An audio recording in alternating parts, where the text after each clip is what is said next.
Hello and welcome to Blockchain Gaming World episode 52.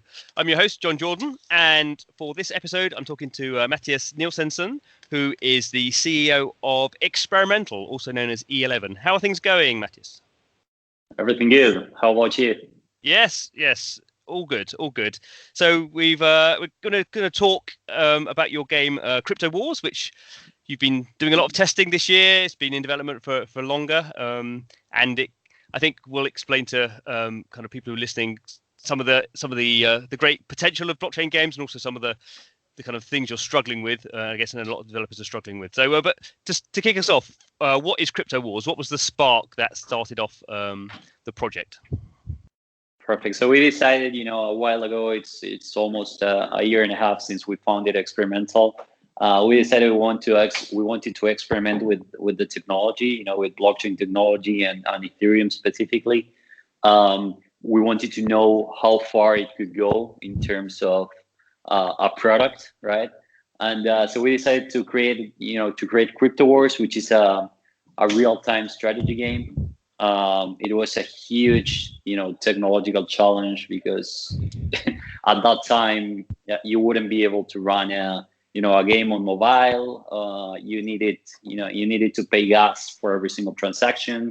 Every user had to sign every transaction, so they needed MetaMask or a wallet. So everything evolved a lot since then, but it's still a challenge. But basically, we want to build something like, it's a mixture between Clash of Clans, Age of Empires, O Game, and all these like RTS games. So yeah, that's CryptoWars. And in terms of kind of where you guys are coming from, Experimental, you are pretty experienced in the kind of tech world. This is your first blockchain kind of project, though. So how did the blockchain, the kind of blockchain part of it, and you, as far as I know, you've not made games before either. So that both those things are quite in depth. To make a game is a big labor of love, and to do it on blockchain is adds a lot of complications. So why did you think combining those two things was a good thing to do? Yeah, man. So both my partner and I, we come from the tech world, but I mean, we are still young. We're 26 years old. When we finished high school, we founded a startup that was called PMP.com. It was a social media management software, just like Hootsuite or Buffer. And we were acquired by a French company called Agorapulse. So that was our first exit. Then I went and started working for a VC in Europe, Vast Ventures. And there I started seeing, all these amazing startups and projects, and I got like really interested, about the blockchain itself as a technology, but also my partner, since we were in high school. I think, like the last year of high school, he was crazy about, Bitcoin and mining Bitcoin and all these things. And then when Ethereum came out, he told me at that point, hey, I want to start building on Ethereum just because I love the technology and I think it's super powerful. But at that time, we were still working for our last startup. So whenever we were both free, because he had a 3-year lockup with the company that bought us, and I was working for the VC at that time, whenever we both were free to start something new, we knew it was going to be something on Ethereum. We didn't know what, and a game sounded like an amazing challenge, both business-wise and technology-wise. So yeah, I mean, we just wanted like a really big challenge for both of us, and this was it. And back when you guys were kind of starting out, we were seeing the beginnings of kind of the blockchain kind of game sector, but it was still very kind of influenced by the kind of the CryptoKitties collectible thing, and we had like some games that kind of were basically kind of collectible games, but had a bit more kind of quest structure around them. But you guys were always kind of took quite an ambitious kind of route in terms of doing a kind of a Clash of Clans type strategy. Going to build your city, build your army, attack other people's cities. Doing that on the blockchain. Why were you just like into strategy games? Was that your kind of favorite genre, or did you think there was something particularly good that would work for blockchain? Yeah, no, we actually thought it was. I mean, we still think it's it's a really similar audience. Those guys that played RTS, web-based RTS games like O Game, like Travian, like all this. I think it's a really similar audience to those who own cryptocurrency, and mine cryptocurrency with their PCs and the whole thing. So we basically thought that it made sense to start with a strategy game just because it attracts the attention of older people, maybe on their 30s, and it's more common for someone on its 30s or like late 20s to own cryptocurrency than a kid. So I guess that was the first the first reason. But also because it's really complex on the back end, right? It's really complex on the smart contracts and everything that is behind the front end. But it's pretty simple on the front end. If you go to CryptoWars now, you'll just see like it's nothing much. It's not like a 3D amazing adventure. Is more of maybe like a dashboard, and then you have your buildings that are 3D or whatever. But it didn't take so many artists. We didn't really need to hire a lot of artists. We concentrated on the part we like the most, which is the technology behind the whole thing, how to scale it, how to make it run fully on chain, all these things that are basically pushing the Ethereum community, forward, pushing this technology, the blockchain technology forward. And how has that process gone? Because Ethereum still, I guess the deepest ecosystem for blockchain games and dApps in terms of it has the kind of the most kind of complex functionality, but obviously the limitations of the proof of work kind of block closing, the amount of transactions you can put through it is again a big limitation. So how have you kind of picked your way around that problem? Which obviously some people have said, let's not use Ethereum, let's go off New Zeos or something like that instead. So how has that worked out for you? Yeah, so we didn't really want to use EOS or Tron or any other competitors to Ethereum because they're basically not really decentralized. So if you're gonna sacrifice decentralization for speed or for scalability, then I'd rather do it as just any other centralized game, right? Because it makes no sense to just be something in the middle. So that's the reason why we chose Ethereum. And now, how are we making the game work even though Ethereum is still not scalable? The answer is sidechains. It's basically Loom, which is like a layer 2 solution for Ethereum. Basically, a much faster and cheaper chain on the side. That's one answer to scalability, but also to UX, because you don't really need to sign every single transaction. So users log in just as in any other game with their email and password, and they don't really need to be owners or to hold any Ether, or even they can even play without a wallet. It's just like a normal experience of any web-based game. And at the same time, you don't really need to have a mobile wallet to play the mobile. You can just play it from your browser, right? So I guess these are all workarounds until the whole experience get better. And I think we're pretty close to that. Last year, we always go to the Ethereum DevCon, which is a conference they organize. The conference organized by the Ethereum Foundation. And last year, 2 years ago, it was in Cancun, and everyone was speaking about scalability. Everyone was talking about like how to scale, how can we do this? The CryptoKitties thing came out and fucked up the whole network.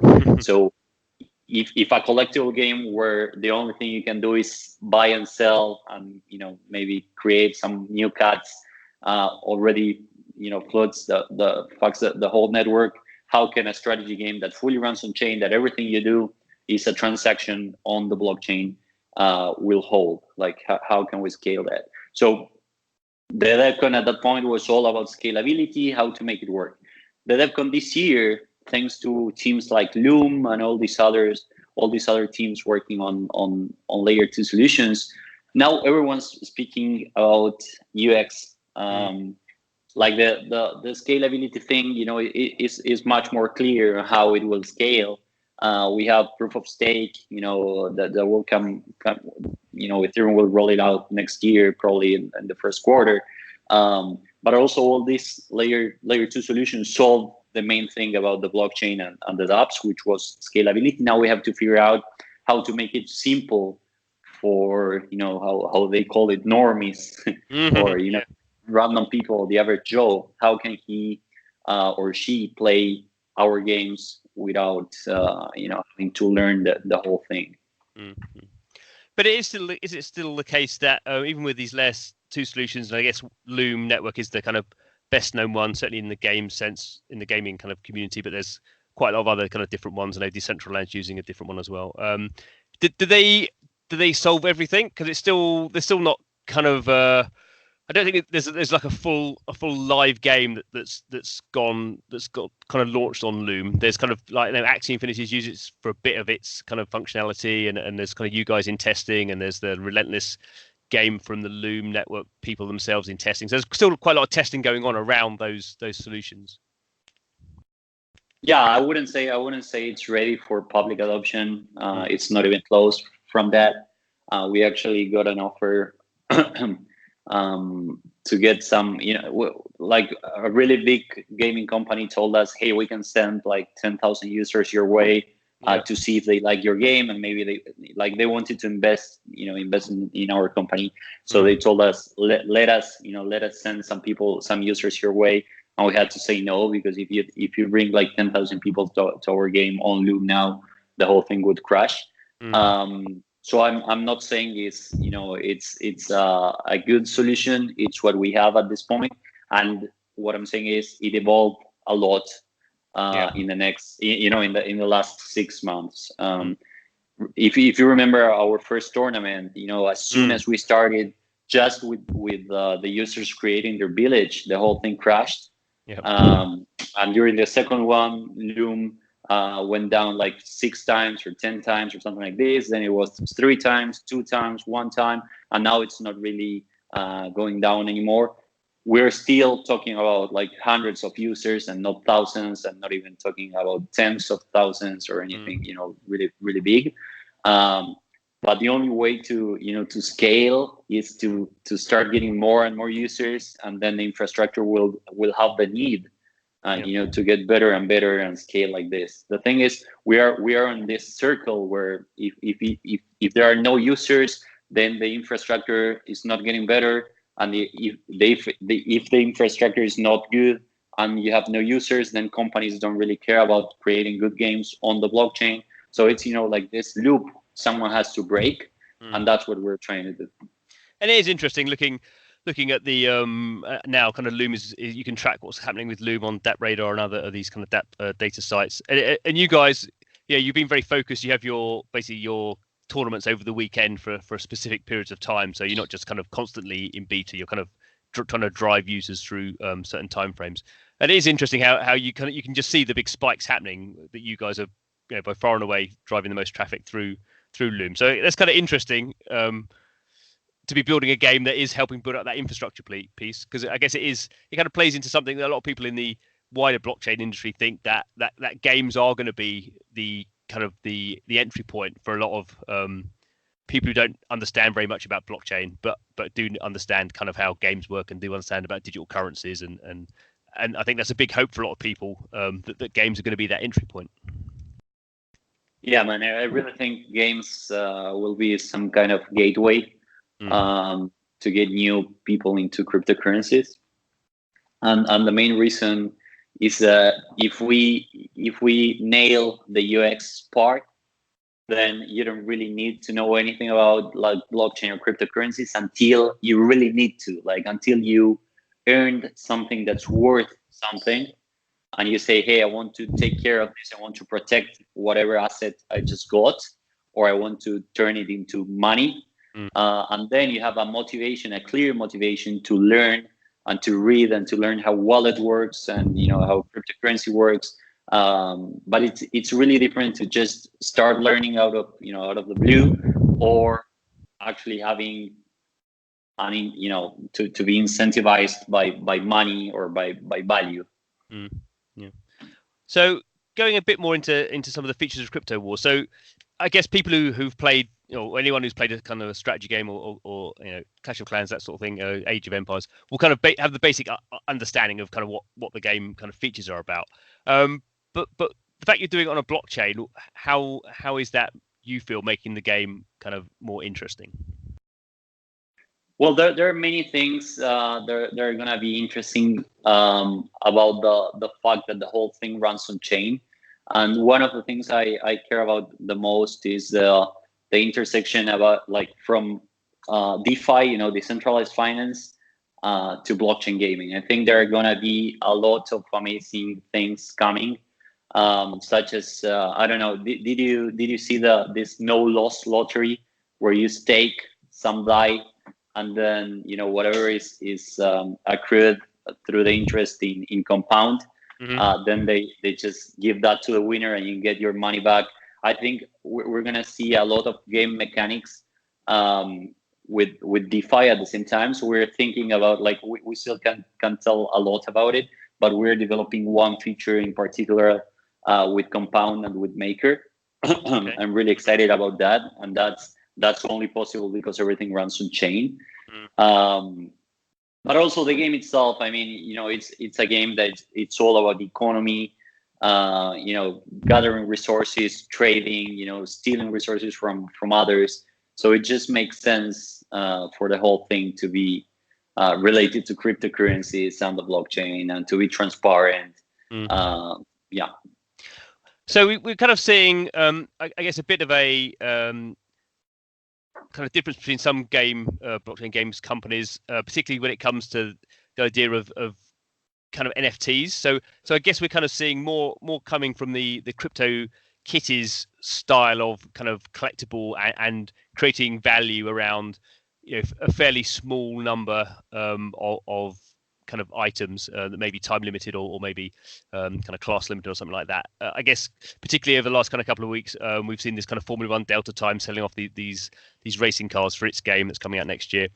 Where do you guys sit in that kind of NFT thing? Because from an outsider looking in, it doesn't seem you're that kind of heavy into kind of NFT characters, but that could just be my perception. No, that's absolutely right, and that's because we feel it's a bit of a gold rush. Like, it's just companies see that people are paying crazy amounts for NFTs, so they just rush and start selling stuff for crazy amounts. But we've always been, and we still are, a product first company. So we're not gonna do any pre-sales like that. And at the same time, we want our game to be free to play, and we don't want it to be pay to win. Those are two things that we want to stick to. I think a game that's, if it is pay to win, it's really not sustainable over time. Like, users, maybe you can sustain it with 200 users, and because they're all cryptocurrency users, so every one of those 200 users paid for an asset, and they are basically speculating with the price. But at some point, whenever you want a broader audience, you will have users that are not gonna pay at first, and if they see everyone else paid and they have no chance of winning or earning anything, they're just gonna go away, and you'll get this really small amount of users forever. So again, we are not gonna sell anything like that. We just want to build a sustainable game that can grow over time and get millions of users, just like Travian, just like GoGame, and all of this. And I guess it is interesting if you're saying you are looking at these kind of, I guess, more what would currently be seen as more esoteric kind of features in terms of kind of DeFi, and I think we're starting to see a little bit of that from other games as well. In terms of kind of obviously staking mechanics are quite well known in the kind of the wider kind of blockchain kind of scene. But I think you could, and it kind of fits in quite nicely with the kind of idea of CryptoWars. I think you can have an idea of staking, into I don't know how you're going to do it, but you can have an idea. You got your city, and you're kind of stake into that, and you can stake into kind of alliances, and that kind of is a strong kind of glue that holds things together in an interesting way that we haven't really seen before in games. So maybe that kind of plays into the fact that you're not so maybe going to be so reliant on this kind of NFT kind of thing. Because I totally agree that often I won't mention the games, but some of them I've played, and you have no idea what NFTs are valuable or not. You kind of create these creatures and just like, is this valuable? I mean, I've literally absolutely no idea. It looks the same as all the other ones I've got, but people are saying this one's more valuable, and that's quite confusing for new players. Exactly, and I don't think that will be sustainable over the years. I think it's just, NFTs are like some new thing, some new shiny thing that everyone wants. I think NFTs are amazing, but I don't think selling them just because they're NFTs makes sense. So I think we're going to see more and more complex mechanics regarding, the blockchain and the cryptocurrency part. NFTs are amazing, and DeFi is amazing, and both things can relate pretty well to games. But I think this is just like really, really early, and people are doing their best to monetize at this time. In our case, we decided to go for a round, just basically fundraise in the old way, no ICO, just raise from some really savvy investors in the gaming space. So we're gonna keep building products that make sense for the longer run, I think. How have you found actually the investment side of it? And I guess it kind of helps you guys have gone through a successful exit before as founders. Is it? I guess it's kind of changed over the months. At some points, it's been easier than others. What's your kind of view on sentiment at the moment in terms of what kind of VCs think about companies that are trying to build product in blockchain? Yeah, well, so at first, when in 2017, when the ICOs were booming and everything, it was like really, really easy to get maybe like 2 million, 10 million. As soon as we launched our first landing page saying we were going to build, an RTS on the blockchain, we got a $2 million offer from one VC in the States that we refused because we felt it was basically dirty to raise so much with just an idea that we didn't even know if it was possible, technologically speaking. So we felt really bad, and we said no to that. And then we started building with our own money. We just had sold our company, so we had money to hire people and everything. We started building this, and then we raised like a couple months ago. We raised only $500,000. We're in Argentina. We're living here is basically super cheap compared to Europe or Silicon Valley or any of the tech cities. You can probably hire developers for like 6 times less what it costs in San Francisco. So we only raised $500,000, and we can live for, I would say, a year and a half with a 15 people team here in Argentina. Right. I'm producing, obviously producing like really high quality stuff. We have like really, really, really good blockchain engineers in the country. We have Decentraland here. We have Open Zeppelin. We have Pixel on ourselves. So it's a pretty decent community regarding blockchain gaming. But it was I wouldn't say it was easy. But we got like this really, really good lead investor called Sumit Gupta. He's been in the gaming space for quite some time. Also in the blockchain space, like he was one of the first investors in Discord, Blockstream, and many other blockchain companies. And he saw CryptoWars, and he met the team, and he was like, "Hey, I want to invest in this." So he kind of led the round. Then Animoca also invested in this round. So like whenever we started racing after the game kind of smashed the Loom network. So we had some good momentum as well. It was really easy to fundraise. But I think that the challenge will be in the next year, to actually demonstrate some traction or to show where the business model really is, that most of the companies don't are not sure yet.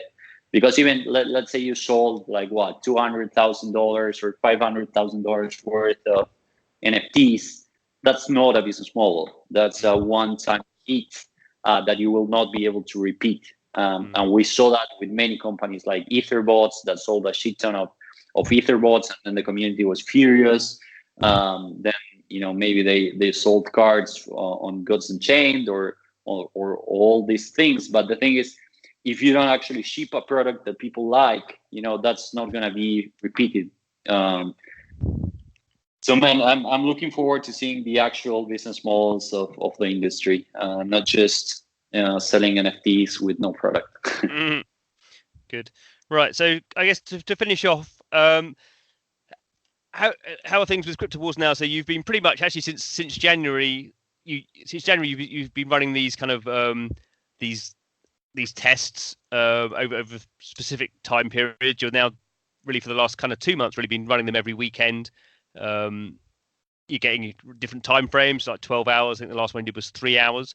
What are you kind of learning from that process? Is that just testing the Loom network? Is that how much are you testing kind of gameplay? How much is that changing your direction? Yeah, I know, man. It's testing the gameplay overall. The Loom network is somewhat stable now. We had a couple tournaments at first that were basically to optimize our end and the Loom's part also to make it scalable. But now it's mostly testing the gameplay and balancing the units and the resources and the whole thing. Because after all, this is also a game and not just like a decentralized app. Exactly. So we have to iterate a lot. Looking at the metrics and looking at the users, how they play, and we take a lot of feedback in from our Discord. So we are like optimizing the whole experience a lot. One of the things we thought at first, and we were absolutely wrong, was that people wanted to play like really long tournaments. So if you remember, the first tournament was meant to last 2 weeks. Then people were like, what the fuck, we're not gonna play 2 weeks. Not because they don't like the game, but because this game requires you to be awake like 20 hours out of 24 a day and just paying attention to the game, right? Because if you get attacked, if you get attacked at any time, then you go really, really down on the ranking, and it's hard to come back, to make a comeback in a few days. So it requires a lot of attention and focus of the users. So they were like, this is impossible, literally impossible. I will lose my job. It's not doable. Then we said, okay, let's do 1 week. We still got a lot of people like really mad when they, obviously, I don't know, like 500 people played and maybe like 25 got a prize, right? So all the others were like really salty and were like, hey guys, I didn't sleep for a week. I slept like 2 hours, 2 hour naps whenever I could, but this was like really, really time consuming and energy consuming. So we decided to make it 3 days, then 2 days, then 1 day, then 12 hours, then 6 hours, and now we're on 3 hours. Some of the tournaments are like 3 hours, some of the tournaments are like 6 hours. So we kind of learned how that worked, but also that people need some kind of defense system so they can just go to sleep and leave their army working for them. If they get attacked at night or whenever they're taking a nap or whatever, they could just leave their army working for them. So we're developing that. They also want a more graphic interface, so we're developing something more like Age of Empires, where you can see your village, because right now you can't see it. You can see your village and choose where to build your buildings, and you'll see the different building levels, and all the buildings are different, and when you upgrade them, they get bigger and better and they look better. And at some point in the near future, you'll be able to see how all the villages look, like your enemies and everything. So it's getting more and more complex. But it's been vital to take to take in what the users were saying and discussing on the Discord. Yeah, good. Excellent. Well, it's been lovely to talk to you. We've covered a lot of ground in the interview.